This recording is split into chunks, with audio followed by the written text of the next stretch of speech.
কি পরিমাণ যে তোমারে ভালোবাসি একবার তো বুঝলাম না। ওই যে আসমানের চারটা এই তো বাবু একটু সামনে যাবো তোর মাইয়া দেড় লাখ দেখছি না মাইয়া দেখছে আমার পোলা তো বিয়ে আনলাম।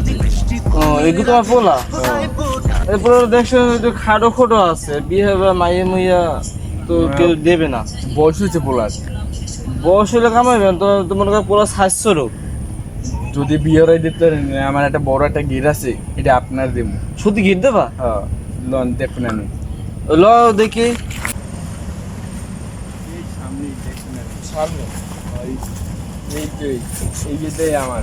এই গিটা তোমার? হ্যাঁ মাছ আছে বড় বড় অনেক। হ্যাঁ মাশাআল্লাহ গিটাটা তো অনেক বড়। হ্যাঁ এখন একটা লোকের একটা মাইয়াটা দেখি পোলা তোমার পোলাটা তো মনে হয় অনেক লম্বা ছিল বুঝছো? সেটা মোর মাইটা নেবা? হাত দিলে খারাপ হয় না। মোর মাইটা তো দেখছো তুমি? হ্যাঁ দেখছি তো, সুন্দর সুন্দর আছে। হ্যাঁ মাশাআল্লাহ মোর মাইটা অনেক লম্বা ছিল, তোমার পোলাটা লম্বা ছিল না খাইতে যাবে আমি। তো আমি তিনটি ঠিক করে। হ্যাঁ তো খাওয়া আমি বিকাল টিকালে তোমার বমো অনেক। হ্যাঁ ঠিক আছে তাই দেখেন। আচ্ছা ঠিক আছে। বরফ সাহেব কেমন আছেন? এই তো বাবা আলহামদুলিল্লাহ ভালো, তুই কেমন আছো? এই তো আলহামদুলিল্লাহ ভালো। কি দেখতে আছেন? এ বাবা ঘিটা দেখতে আসছি। গেটটা ভালো লাগবে? হ্যাঁ গিটা তো মনে করো এর মাইয়া আমার মায়ের লাগে পোলা বিয়ে দিবে তো এই কইছে যে আমার গিটা লিখে দেবে। গেটে তো আমার। আমি মানে গিটা তো হেডি করে গেটে তো আমি তার এই বর্গা দিছি, মানে দেখাশোনার লোক।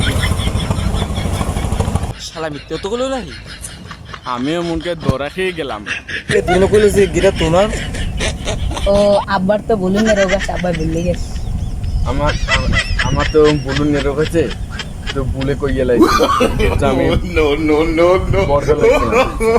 বলেছো তুমি গিটা? এলে আমার মায়ের লাগে তোমার পোলা বিয়ে দিব না তো। আমার পোলা তো ভালো উঁচা লম্বা আছে। তোমার পোলাতে খাড়ো দেখবে তো এতটুকুন তোমার পোলা না না সুন্দর আছে। কি কুসকুসছে কালা যাও তুমি কি করে? তুমি তো কি কুসকুসছে কালা